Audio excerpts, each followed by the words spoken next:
Hello and welcome to Buying and Beyond, the podcast that takes you behind the scenes of retail buying. We're Kate and Linz, and together we have over 30 years' experience in retail. We're talking all things retail buying and beyond with real people in retail. This season, we're joined by more guests, retail buyers, retail businesses, big and small, telling us their stories, how they got started, and what inspires and excites them about retail. We lift the lid on what brands need and buyers expect. So grab your drink of choice and come and have a giggle with us.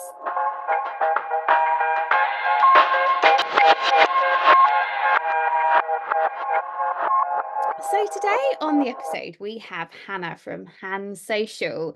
Hannah is an experienced marketeer and spent over 15 years working across major brands like Smirnoff, lastminute.com and Unilever before founding her own marketing training consultancy business.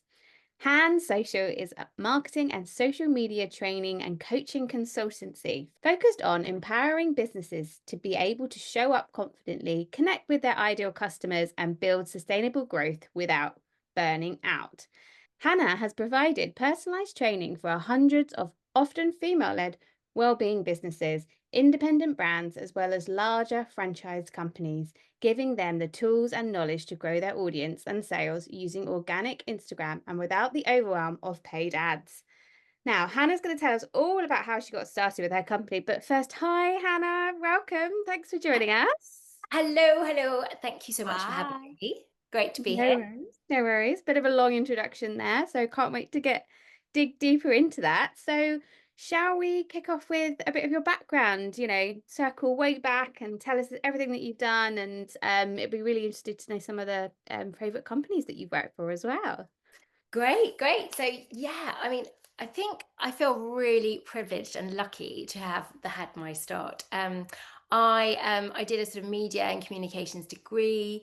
My dad was in the TV, so I always thought I would go into something like that. Didn't quite work out that way, but I started in PR, and my first agency was part of Shandwick, and it was in Wardour Street, and I absolutely adored Nice. it. And friends were in TV production, so I was like, oh my God, I'm living the life. So I was working on, do you remember Woolworths store? There was Yeah. Woolworths, Mhm. and I was working on Barclays and things like that. Well, in the end, I realized that PR wasn't quite for me, and I wanted to go traveling and all that sort of side of things. So went away, did some travel. Some sort of travel PR when I was in Sydney, living in Sydney. And then when I came back, I landed a job, which was at this company called the Pulse Group. And I got to work on Smirnoff.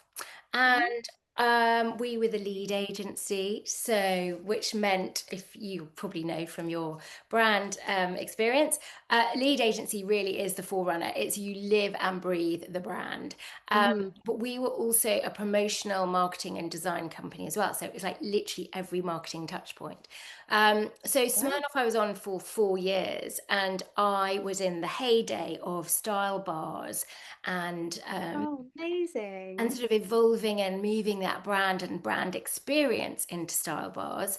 And then there was, do you remember flavoring, Smirnoff flavor, or like vodka, flavorings? Yeah. So we were the forerunner, so Smirnoff Blue, and so all the creative and all the flavorings, tastings, and everything. And then there was Alcopops. So Mhm. so we had Smirnoff Mule, which was the obviously vodka and lime and or ginger ale and everything. And that was when people, first of all, they were all a bit too much alcohol, and everybody was like, oh my God, everyone was getting so drunk. So they ended up having to reduce the amount of alcohol in them. Really? So of Oh, course we wow. had to help redo packaging, and I was Uh-huh. working in stuff in the supermarkets as well. So all the communication, print, all that sort of promotions in the supermarkets, but also right the way through to Mhm. style bars and events and things. Um, but it's really funny because all the way back then it was about relationships and synergy with brands. So literally I'd have an idea. I mean, I literally lived and breathed it. And I go, oh, yeah, we could be doing X, or we should be working with Wayne Hemingway, who was Red or Mhm. Dead in the day. And Yeah. because he's quite cutting edge, quite cool, emerging. Anyway, we said, yeah, okay, let's have a chat to him. Ended up doing a whole thing with him, bespoke t-shirts designed. It was just amazing, you know, Such a and creative space by the sounds of things to like throw ideas around. it really was. Like, I think, as I said, I literally started, I feel so lucky. I mean, literally. Um, and you sort of, so the great thing with that brand particularly, I mean, obviously I went on to work with lastminute.com and Hmm. Persil, Unilever, different brands. Um, but was that it was the closest thing you could get to drugs that wasn't obviously drugs. So literally your reign, and as in my 20s, I mean, literally, oh my God, it was like it was so lucky. So it was all about innovation, what Hmm. was emerging, what could you. So we also partnered and ran a whole competition with MTV, and that Oh, was quite new in the day. And then we also then partnered. So it's when we hooked up the link with Kiss FM, and mhm. they've still been doing it all the way, and those promotions. So, and I think my jaw dropped when it was like, all right, Hannah, you've got to organise this or start doing the whole project management and organisation for the Smirnoff party. And it was like a whole competition winners from the radio, from MTV. And then we had to get them, there was like physical challenges and everything. And then we had to organise this space. It was actually at Chelsea Harbour. It was called Adrenaline Village. Oh, It's wow. gone now. It's all apartments. So it's a massive warehouse. Uh-huh. And I had to spend, well, not I didn't have to spend, but it was over £150,000 for this party. Well, I mean, in the day, I mean, that was quite a lot of money. It's probably like Yeah. 250,000 now. And so I was like, wow, where do I start? Pitching. Okay. Do you know what I mean? And then you It's had to literally exciting. conceptualize everything. So that Yeah. customer journey, what Hmm. were they going to do when they arrived? What would they get? Who would greet them? And so I was like working with a party company on the King's Road called Chance. And it was like, who was on stilts? Because you had to have that weird, uncomfortable feeling, because that was the Hmm. brand. Hmm. And magicians and so yeah, that was quite crazy. Oh, that is so fabulous to have the opportunity to be able to plan a party, but not to have to worry about the budget. I mean, obviously, you did have to worry about the budget, but it's not your money. Like, I love planning a party. There's always part of me like, oh, but that would be so cool to do, but that would cost too much. But to be able to just have like free reign and just have something really crazy as well, almost like something you would never do yourself because it's so out there, to be able to do that for a brand, to be able to capture that attention, it's fabulous. Wow. Did it Yeah. make you think about a career in party planning?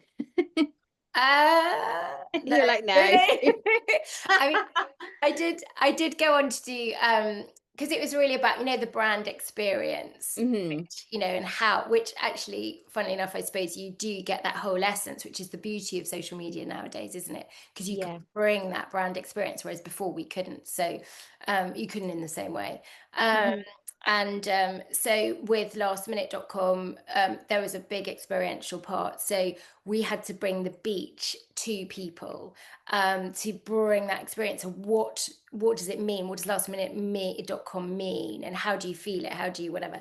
So around the summer, around the whole of the country, we had a massive branded double-decker bus, and it was like, what did that do? How did people interact? What were the giveaways? So then whatever that brought, and then we'd link with the radio stations in those cities to then activate stuff. So it was just about making brands come to life. I think a lot of my and the getting to the real brand essence and voice, Hmm. and how you really make people feel something, and so you Hmm. get that connection, which then makes them want to be with you, buy from you, etc. So it Fantastic. really is just really the epitome of customer centric. Yeah. You're Hmm. all the time thinking about your customer, which is so important for any brand, whether it's doing the marketing or whether it's doing the product or any point. That is what a brand needs to do. It's no point just doing what you want to do. You have to think about that end use. Who is the customer? What do they want? What do they expect? Where are you going to find them? All of those things are wrapped up into it, aren't they? Oh my God, totally. And I think it really is still, I think sometimes, so the one thing I say to people is because I get a lot of people with social media who say, oh, it's so overwhelming, or there's a lot to think about, or whatever. And the way they start is it's about, this is what I've got, this is what I'm launching, this is my new thing, or whatever. Mm-hmm. And that's fine. But the thing is, what's the benefit to them? The customer centric point is, how does it make them feel? How does it make their life have an upgrade? How does it make it feel better? So, it's not the lawnmower, it's the fact that you feel ready on barbecue Yeah. time, because actually your garden's perfect now, in Yeah. less time and with ease. So if someone says, hey, barbecue at yours, you yell, yeah, bring the sausages. Whereas, so that's your life upgrade. It's not the fact that you've got a lawnmower that's 50 million trillion cc's. So Mm-hmm. it's, how does it affect you? And I think the big thing is to always go, how am I servicing even with a product, what difference is this making to them? So it can be with humor, or with tips, or with education, or whatever, but what's the difference?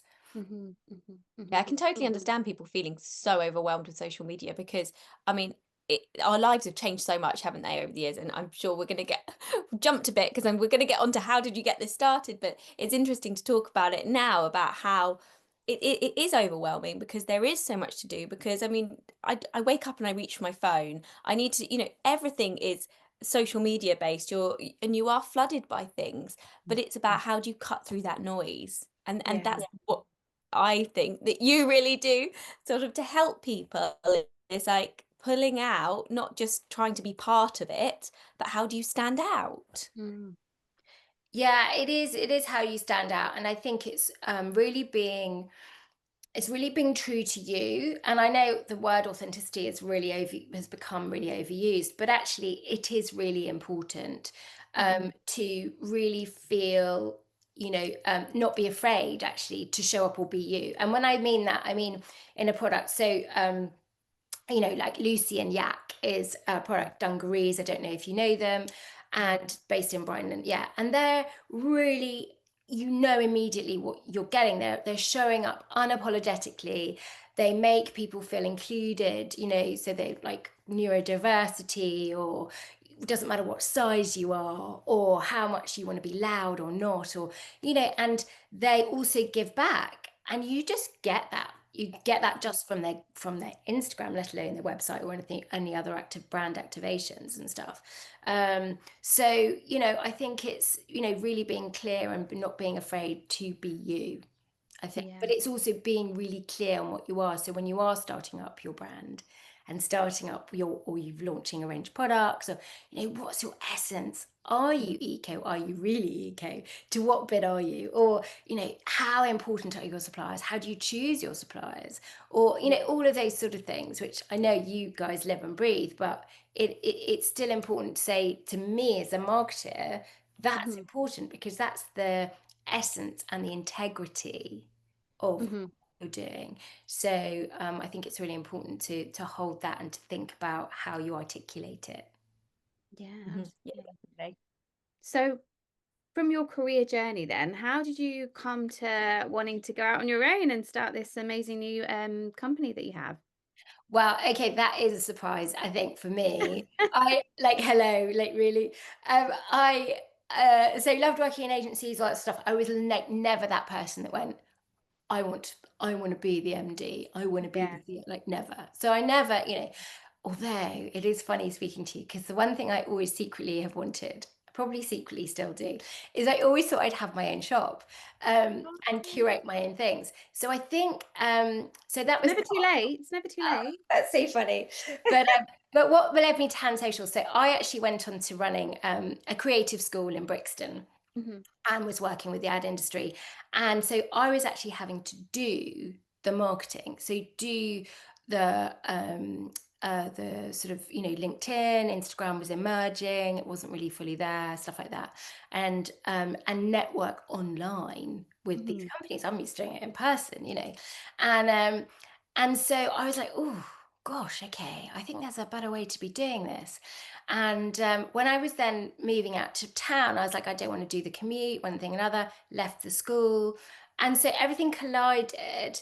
And I was like, I need to learn to embrace this technology, and I need to know how to use it.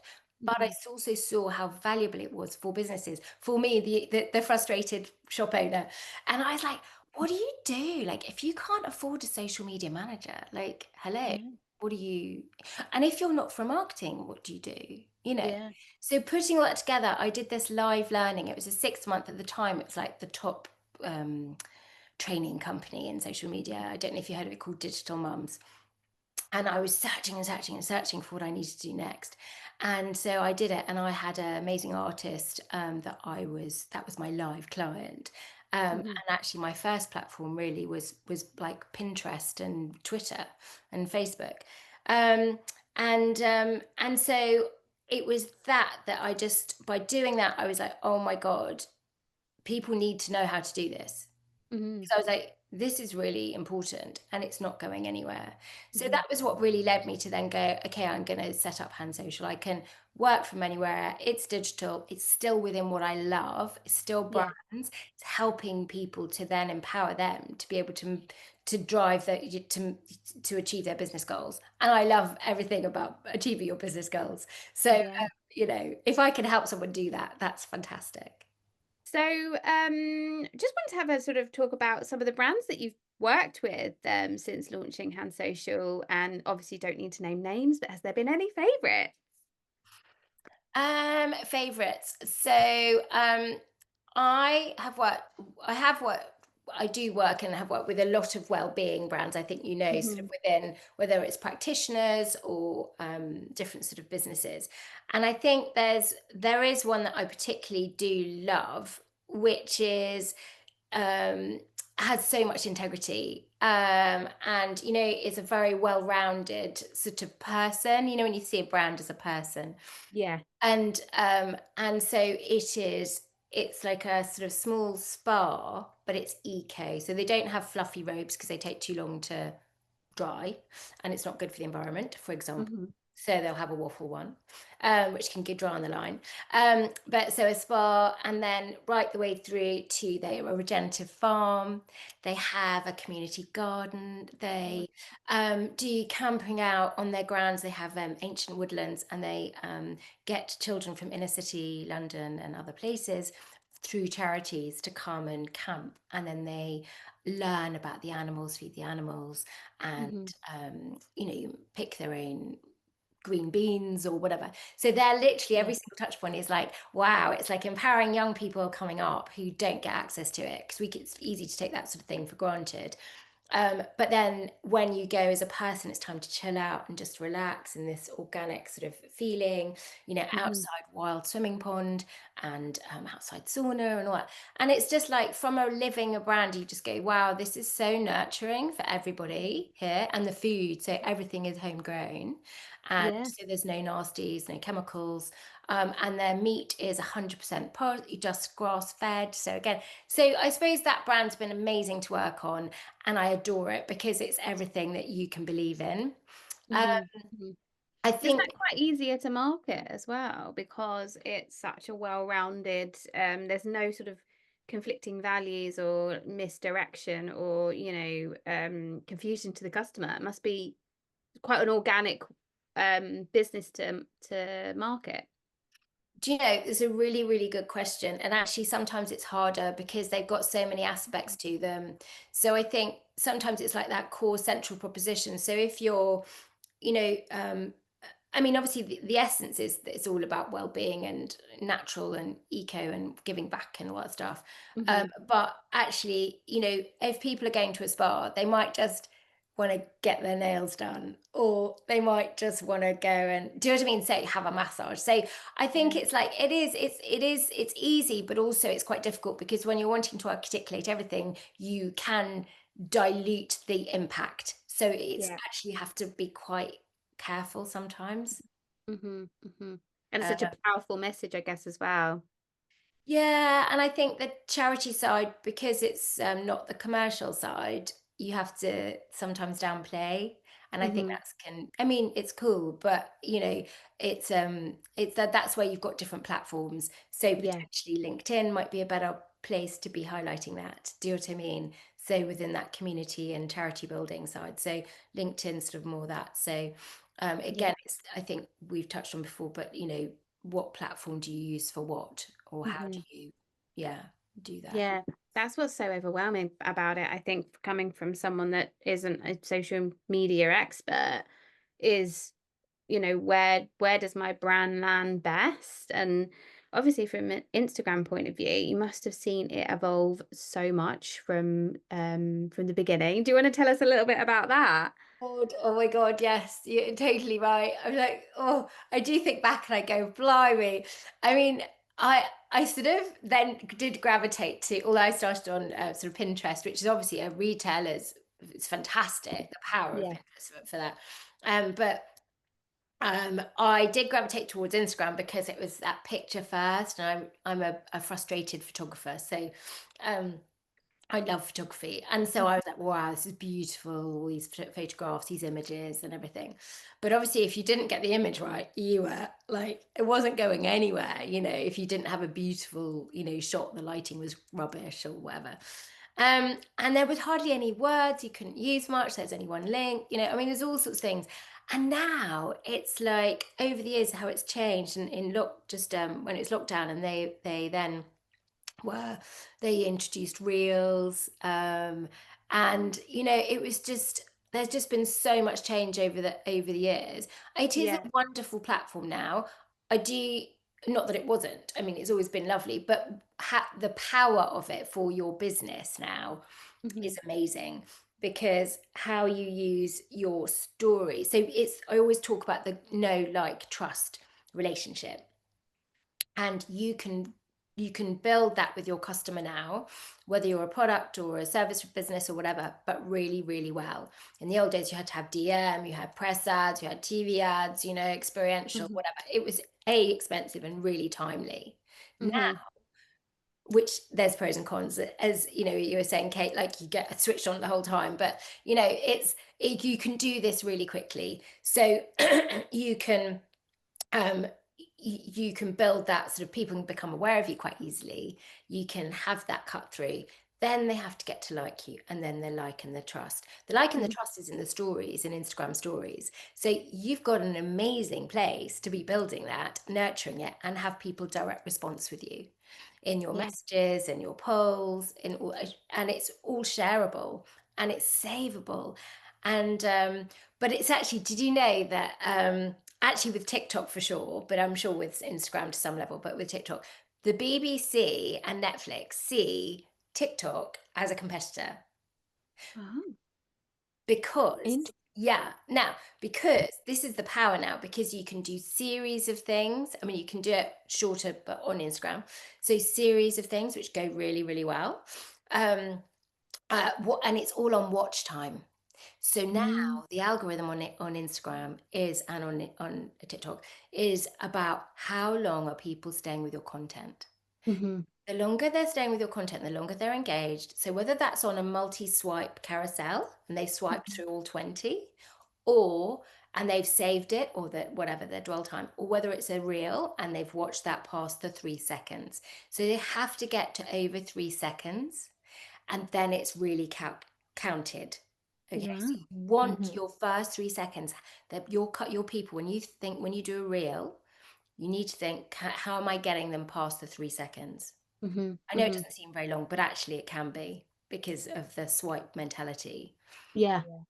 And also something can pop up, a notification can pop up on your phone or whatever it is. So I think the change has been exponential. And I mean, the fact that TV companies see social media as sort of potential, a draw on time, so potential competitor, is quite incredible. That is insane. What, again, this is just back to the insider knowledge that, I would never have known that. So in terms of, if I'm a brand new business with an amazing new product and I haven't launched a profile yet on Instagram, what would be your sort of top 3 or top 2 tips when they're starting out? If you haven't launched a profile, definitely go do it. So the as a product, they'll definitely know this, but Instagram, your first bit, your bio, and your first 9 posts are your shop window. What does it say about you? Do people like it? Are they attracted? Has it stopped their scroll? And do they want to come in and do they want to buy from you? So it's really important to think about curating that, to think about what words not only would you want to use about your business, but what words would your customer, your ideal customer, use to find a business like yours. So when you're setting up your profile and your little bio, think about what words are they going to be putting into search in order to try and find me, not just how do I want to talk about myself. So so thinking about SEO, and then it's thinking about your first 3 posts that you've got, because you can pin them. Yeah. So it's about, what do people want to know about me? Is it how I started? Is it because it's an inspiring story and people want to be inspired? Is it because you give back? Is it just you're solving an amazing problem that people really need solved? Or is it something a bit fun? I don't know. Do you know what I mean? It could be, but are they your latest offers, or is it about your team? So again, but it's thinking through those things about what is that first experience, and when they walk into your shop, which is that first bit on what's that experience going to be? Is it going to be unexpected, or is it going to be warm and cozy, or is it, you know what I mean? So Yeah. Okay, great. That's really fantastic Get the advice. feeling as soon as you land on it, you know what they're all about. ideally that is what you want, which is why photography, imagery Yeah, so is important. is important. Oh, the one thing I do have to say though, and is that your content really, well, as in your post daily, whether it's reels, it's carousels, whatever, needs to be copy first. I Okay. don't know if people don't always think about it, because people have always thought, oh, what's the image, what's the visual? It's copy first, because that's the insight, that's the psychology of selling and the psychology of marketing. So with the lawnmower, it's not about buy this lawnmower, it's whatever, it's barbecue ready time, guys, in less than 2 seconds. Okay, not quite that, but it's what's the upgrade, you're ready to party, Yeah. and then it's actually, this is how it's done, Yeah. and I'm going to buy that lawnmower because I really want to get out there to my barbecue. I want, Yeah. and I want to be sociable, whereas I don't want to Like, be bogged down thinking it's a nightmare. you're like evoking that feeling. Like, what's that feeling you want them to have to make them then convert, Yeah. make them Yeah. then purchase?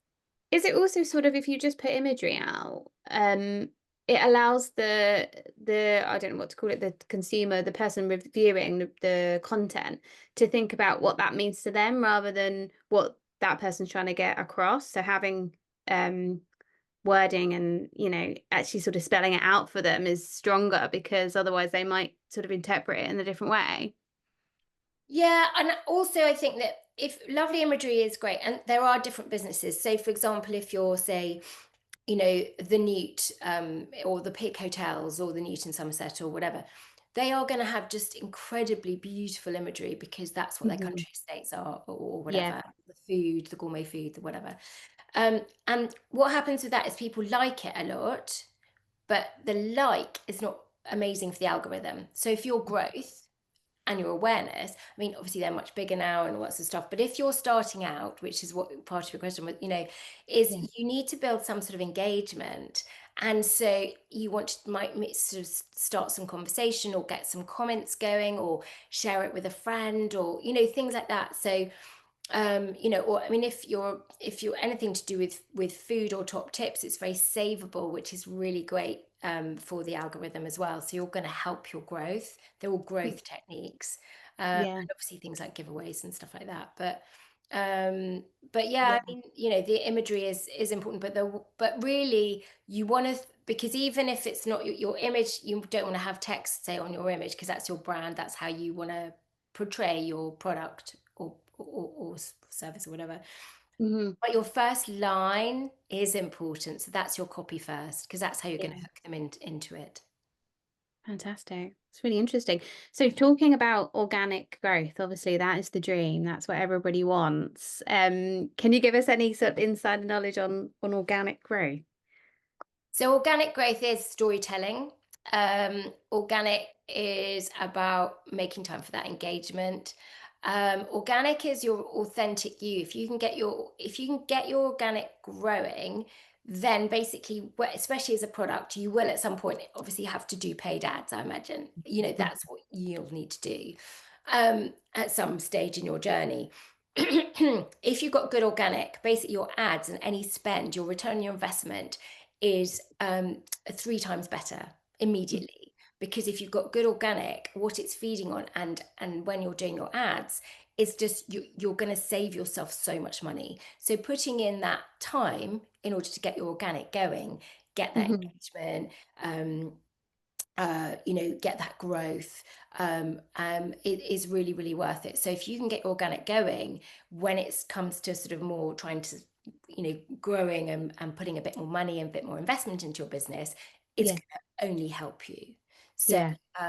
and also with your organic, you can obviously you can cross post that to, if that is TikTok, you might slightly change a bit of the copy or whatever it is, but basically you can cross post that to then LinkedIn. So might not be every single post, but a percentage of it. So it's not just for one platform. You can utilize it in other ways as well.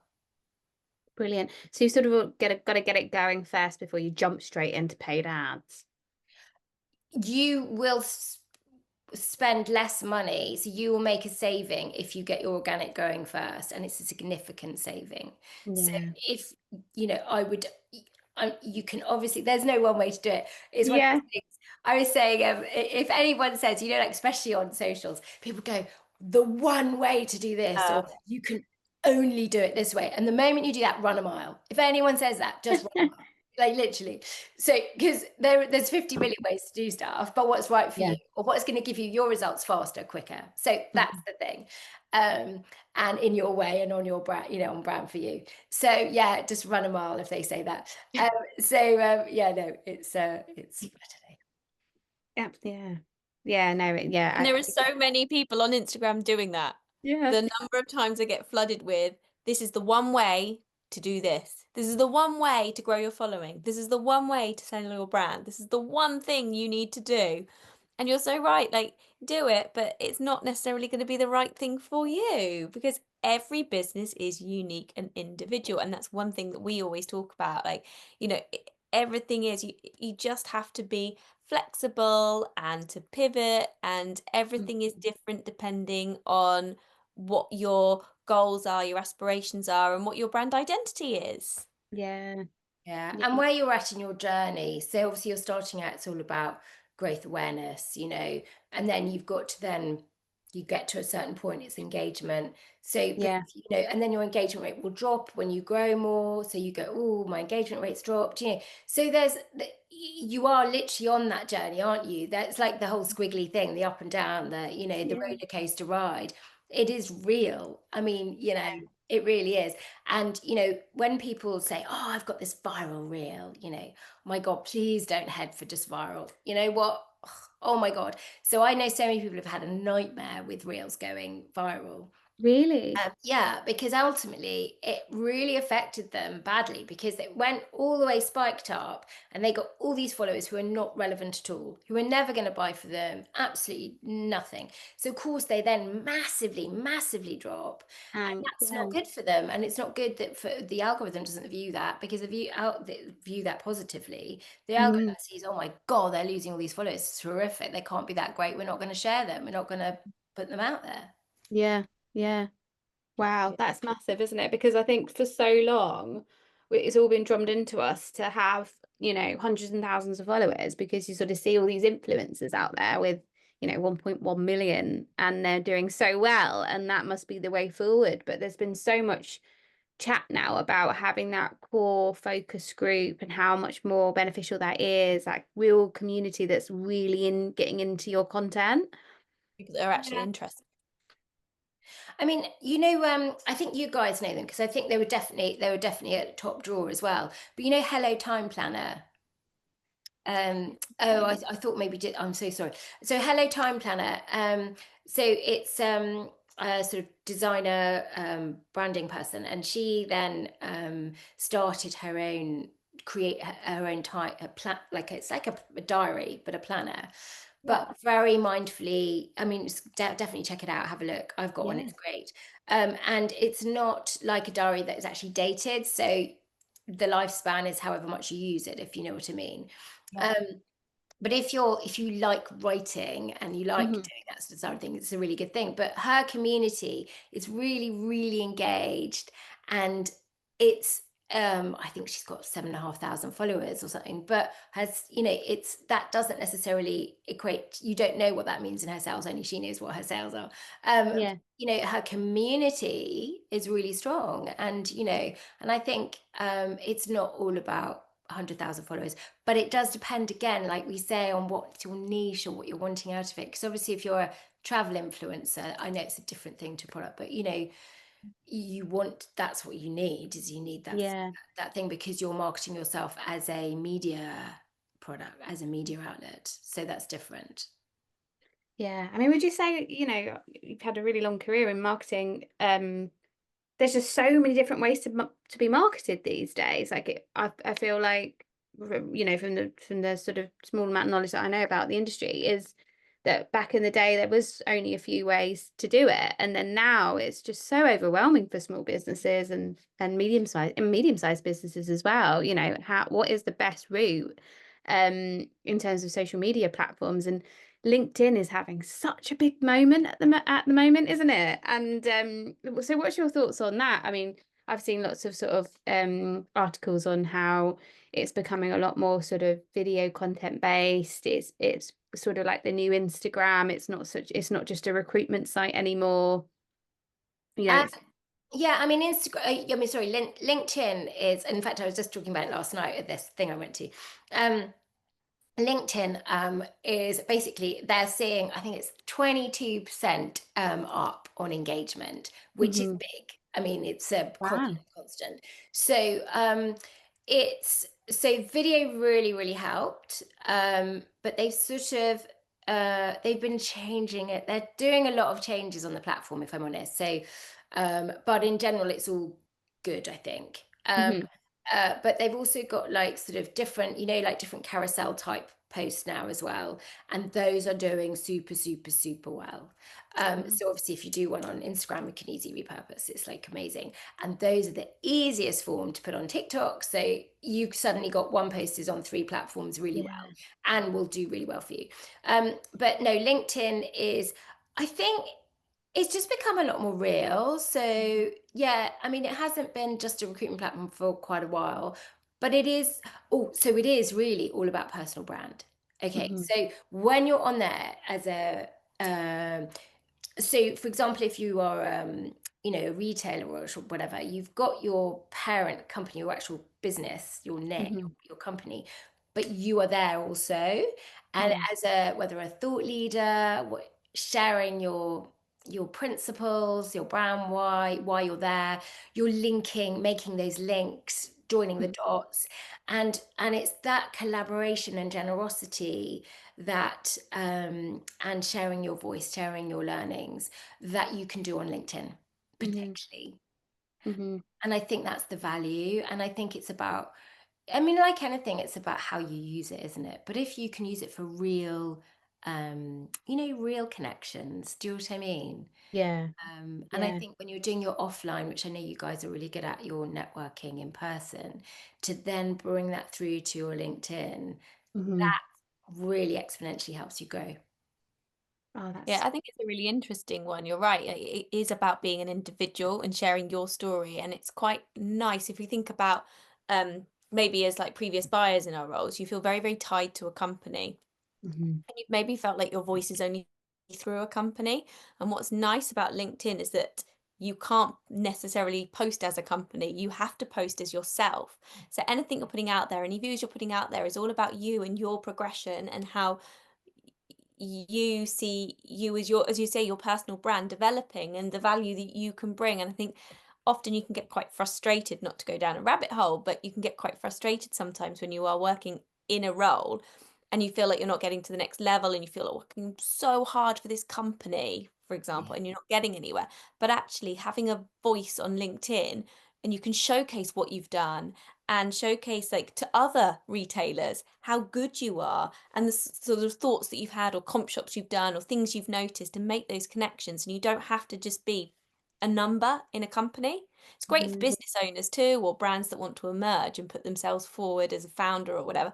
But I also think it's such a great tool for, I'd say, more buyers, to make it really personal. But buyers and people I've worked for in the past, I would really recommend that assistant buyers and buyers put themselves forward and talk about it. And I think we've done some work with the FRA, Fashion Retail Academy, and I've been really impressed with how confident those students have been about talking about themselves and projects that they've undertaken. And then when they found their roles, telling people about these new roles that they've got. And it's not just about being part of a company, it's about them and what they've done and their achievements. I think that's very much culturally, the younger people in general are much better at owning what they bring to the party. I think so, rather than a we or I helped, or it were it's I was instrumental in, or this is what I did, or I led this. and I think they step into it a lot easier, I think. And culturally, I think maybe everyone empowers them to maybe have that voice and that personal voice, because I think that's what sets us all apart and makes us unique. And maybe culturally we have recognized, especially within a creative thing like as the fashion, fashion and art and all that stuff, that's what gives you your voice and your standout, and it's so important. But I think they've also grown up with a different LinkedIn, whereas coming back to you, Lindsay, it was, more the fact that, was a bit of a recruitment site, and, there wasn't the same discussion or networking on it. Whereas now it's like, hey, I'm out here and this is what I think. And I might work for this company, but actually I really love this. Or have you seen this? Have you spotted that? So you might work on a furniture account, or whatever, sourcing account or buying, but actually your passion is fashion, and hopefully one day you want to get there. So you might be talking about, emerging trends within fashion, or how it's relevant to some of the work you did at uni, which actually you're going, oh, I forecast this 5 years ago and on my not dissertation, but my project, my final project or something. And you can talk about that, and that makes you more relevant, doesn't it? And starts conversation. Yeah, absolutely. It's like they've got this organic confidence, haven't they, that's been instilled in them from the beginning, and people aren't afraid to say something that they might once would have thought, oh, I'm not going to say that because that makes me look a certain way, or that everybody's so much more open to having an open conversation. There's a great platform for that. I really think so. I think I don't know. I think it's, and also the fact that, say even like now, we're all talking quite passionately about brands and marketing and growth and whatever. Whereas I think sometimes in the past it's like, oh no, we've got to just be social now. Or where's the drink? Or, and I mean, I don't mean that badly, but it was like, oh, let's stop talking about work now. Whereas actually there's loads to be got from it. And that's also the amazing thing about what you're doing, is you're bringing all of this conversation to people, because that's what podcasts are amazing. I adore podcasts. And so it's so good you're doing. You're bringing what you've done. I mean, I've been listening to a few of your podcasts, and I think it's great to, as obviously you're the trend, you're the trend lady, and the other one, another one. Anyway, but it's great. I mean, you learn. You're always learning, aren't you? Hearing And I like think it's so open to learning all the time as well, and just realizing that it's not boring, that I have to go and sit and listen to something. Actually, it adds value to your life. It expands your frame of reference, doesn't it? And I think that's what I think is so important. And so when you're talking about things, you can pull in lots of other sort of reference points as well, or it makes you investigate, gives you a little idea. Exactly. Well, I'm going to go look further into that. 100%. So So lastly, are there any brands or people out there that you're really admiring at the moment? So it doesn't have to be a brand, it could be a person. Some people have said some of our guest spots have said people that they really admire. Is there anything in particular at the moment?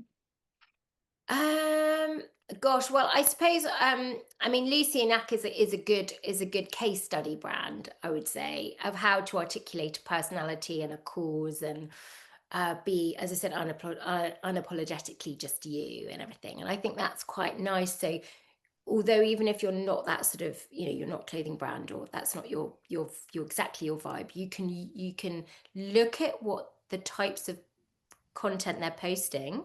I mean, Hmm. for any business, and you can see the different types and you can take learnings from it. So sometimes I say, don't always look at other people in your own sector. Look outside of it because you'll Yeah. get really inspired.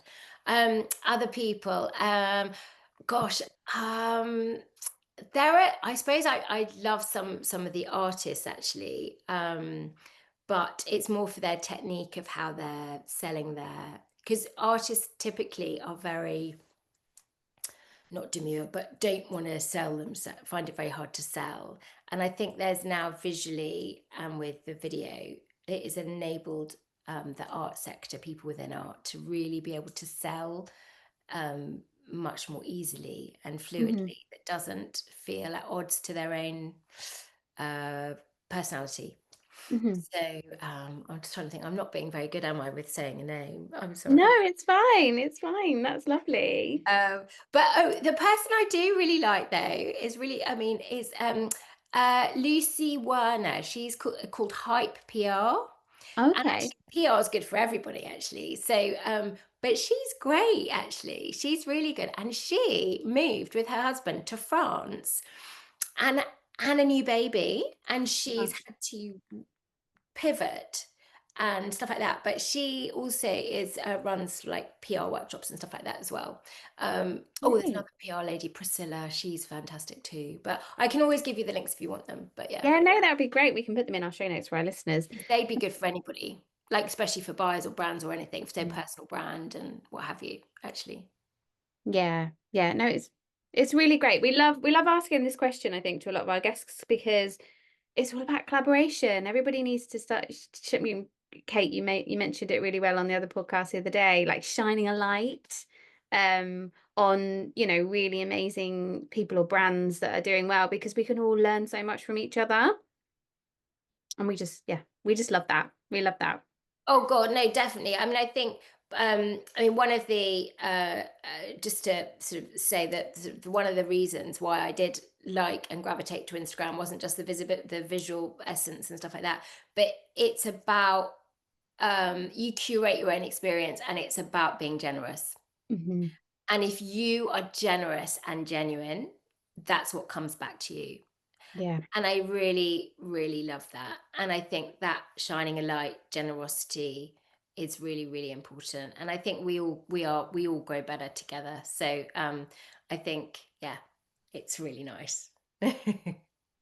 fantastic, brilliant. Well, thank you so much for coming on, and it's been really interesting to hear your journey, particularly the Smirnoff days. That was Oh, so much sorry. fun. Yeah, no, I love that. I love that. We will put all the links to your socials, website, LinkedIn on our show notes, so our listeners can check you out. And yeah, thank you so much for Thank you so much, yeah, for sharing, and you've inspired me to go and get a Smirnoff Ice, actually. Oh yeah. God, I'm so sorry. That's so funny. Maybe Enjoy just a the sunshine and reminisce. oh no. God, Smirnoff Ice. in the day it was a sea breeze. Oh, sea breeze. Love that. Love I've that. had one of those for ages. Uh, Okay, thanks, Hannah. Speak to you Thank you soon. so much for Thanks. having Bye. me. Bye. Bye. Bye.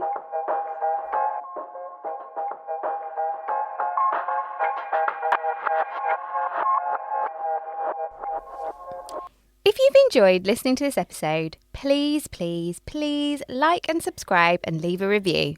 And if you already have, thank you, thank you, thank you.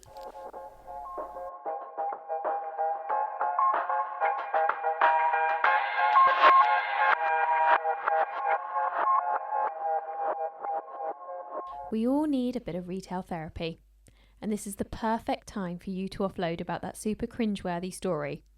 We would love to hear from you all, your funny stories and experiences, or even any dilemmas. And maybe we can help, or at least find someone who can. And don't worry, we will keep these anonymous and remove any names and brands. We would also love to hear from you on any topics you would like us to talk about. Please send all of these into buyingandbeyond@gmail.com or drop us a DM via our Instagram page @buyingandbeyond.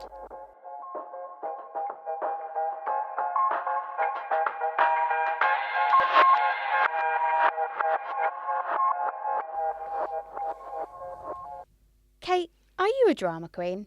No, Drama just makes things interesting. that's true. All these thoughts and opinions are our own and based on our own experiences working for a wide variety of retailers. These are all in the hope to entertain and educate, and not to reflect negatively on any place we currently or have previously worked.